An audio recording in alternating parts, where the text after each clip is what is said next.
Hi guys, I'm gonna ramble. I've got no notes. I've just woke up kind of with this on my brain, and it's gonna be all over the place. This I just don't know what the. But I'm pig sick of these frickin' so-called know-it-alls who try to tell everybody what effect video games are having on children. And to be honest with you, it's a whole load of bloody bollocks. Their science is flawed, it's utter bullshit. If you want to know the real cause of bloody shit on our children, it's not video games, it's social fucking media. That's what it is. It's Twitter, it's Facebook. They're the real fucking monsters, not video games. I started playing video games when I was a child. It never stopped me from going out and playing football. For example, when I came in from school, all of our mates, we lived in a little pit village, and there was like loads of us around where I lived. Pretty much every house had a couple of lads, all within 2 or 3 years of each other, so we all kind of were the same age. We used to come in from school, run upstairs and get our old clothes on. Old clothes, that meant, you know, like an old pair of jeans, and they'd probably have a hole in, you know, and your mother or your grandma would be dying to put a patch. Yeah, I'll put a patch on that hole. Nowadays you have to pay for that hole. Now you have to pay. You pay extra to have jeans with a fucking hole in. My goodness, the world is fucked. It's fucked. It's a good job my grandma's in the life. She'd be walking around these fucking clothes shops stitching patches on all the fucking knees. It's just what the fuck is wrong with people these days? Hey, look at my new jeans. They've got this really big hole in. Doesn't it look cool? No, you look like a fucking tramp, you scruffy c***. So we'd get changed, we'd go out and we'd play football for hours and hours and hours. We'd just play football. We'd play bulldog. We'd play all kinds of physical, social games. We didn't all run in and just play on our consoles. We valued social interaction more than games. Sure, we loved video games. I loved video games. I played them all the time, but I would much rather go out and play football. I'd much rather go out and play with my mates, go on our bikes and do stuff that was social. But now, that's all changed. And the change happened around about the early noughties. And I noticed one Christmas.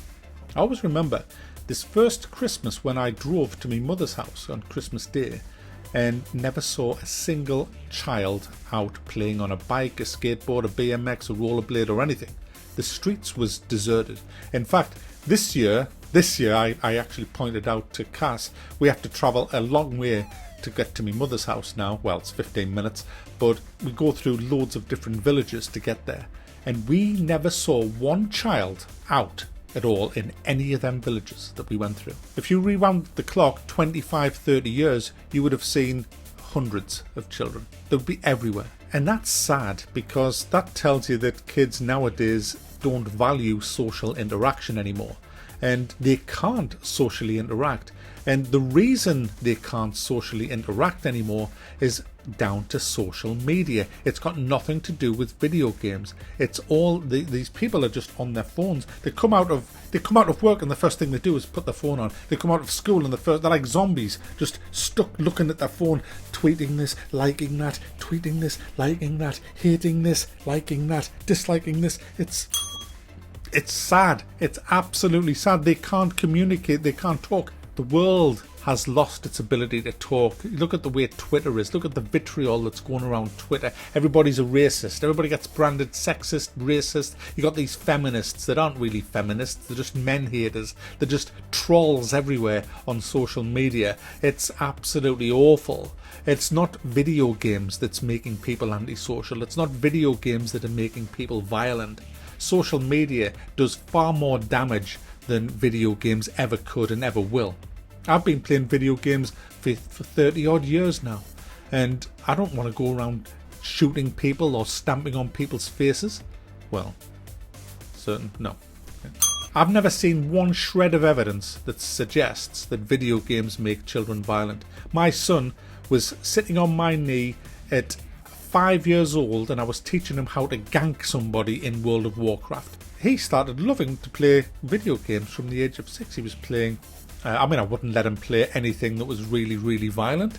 Anything that had a lot of gore, I was sensible with it. I wouldn't let him play a shooter that had monsters in it. I wouldn't let him do, like, you know, Nazi zombies and all that. There's no way I would have let him play anything like that. I was careful with what he was playing. It was Banjo and Kazuki or something. He was playing stuff like that. But I've seen myself in game. I've seen myself in game. I've seen this happen. I remember one specific instance in game. It was about 20 odd years ago. It was a Call of Duty game, which was I think it was a 15 or an 18 certificate. It might have been an 18. In fact, it was. It was a Call of Duty. There was an 18 certificate game. I'm sure it was Call of Duty. And there was a kid who literally looked about 7 years old, wanting this game. And his mother says, right-o. And she had the game and went to the counter. And the guy says, this is an 18 certificate. Yes, I know. And he sold it to the woman. And it was obvious that it wasn't for her. And I didn't say anything. Nowadays I would have, but back then I just kind of, whatever. But I'd have just gone over and said, do you really think that your son, 7, should be playing that fucking game? I wouldn't say that, but it's an 18 certificate for a reason. There's probably extreme violence in that.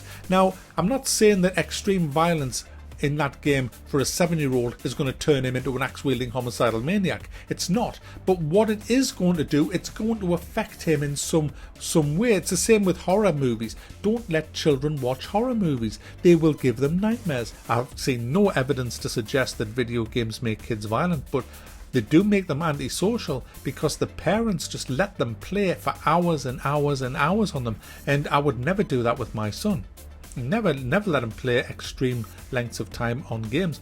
I didn't need my parents to tell me to go outside and play. I just went outside and play because I liked it. There's a change happened where kids now no longer desire that social connection. We desired it. We loved it. We loved having loads of friends. We needed that social interaction in our lives. We got a kind of rush, a buzz from doing things like going down the orchard and stealing apples in a big group of us and having that adventure, that sense of adventure, getting chased off the farmers and for doing things like building houses out of hay bales and stuff. You know, we needed that kind of rush. Nowadays, the kids just don't seem to care. They don't have that at all. They're just zombified on their phones or just sitting on their iPads, you know, and doing nothing with themselves, and they wonder why they can't read or write properly or have any kind of social interactions properly. They can't talk to each other. They can't communicate with adults at all. They go for jobs and they can't even read, half of them, or write. You know, they'll spell wood, W-U-D. You know, they're turning into a bunch of bloody morons.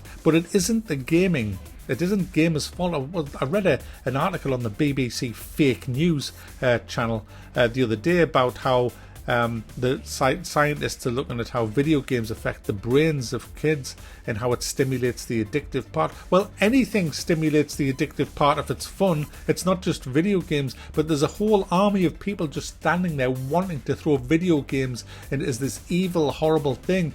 Video games might have even saved my life when I was a young'un. You know, they took me out of the world when the world was so bad. I was able to go into video games and use that as a strength. It wasn't a weakness. It was something that would immerse me and let me forget the big problems of the world and just take me away on this ride, which was fantastic. And, you know, without the video games, I don't know what would have happened to me back then. So video games can be extremely positive, but I think it comes down to parents. Don't let your kid vegetate on them. Get them outside playing. Stop them sitting there for hours and hours and hours.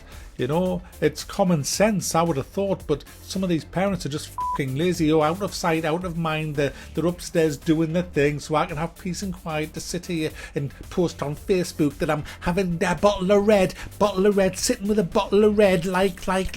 Off, you lazy cunt. Go and be a fucking mother and a father. Play with your kids. Do something with them. You know, stop sitting on your fucking arse liking shit on Facebook.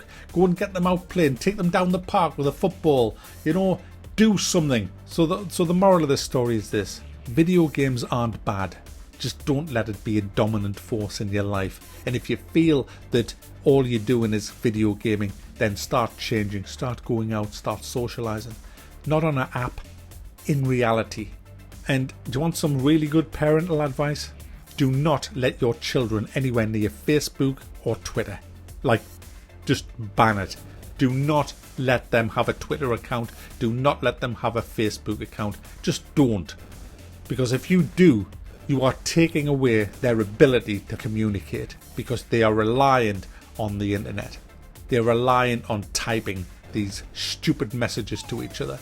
And the amount of grooming that's going on, and I'm not talking about paedophilia, I'm talking about this grooming from these feminists and these extreme groups of fucking sad bastards who, let's just be honest, they're not feminists. Feminists were the people who wanted the vote for women, who were out for equal rights for women, equal pay. They were the real true feminists, and I'm fully behind all that. Feminists of 2018 are just men haters. They are just fucked up, sad women who are just men haters. Now, do you want your daughter to grow up like that? Because I fucking well wouldn't.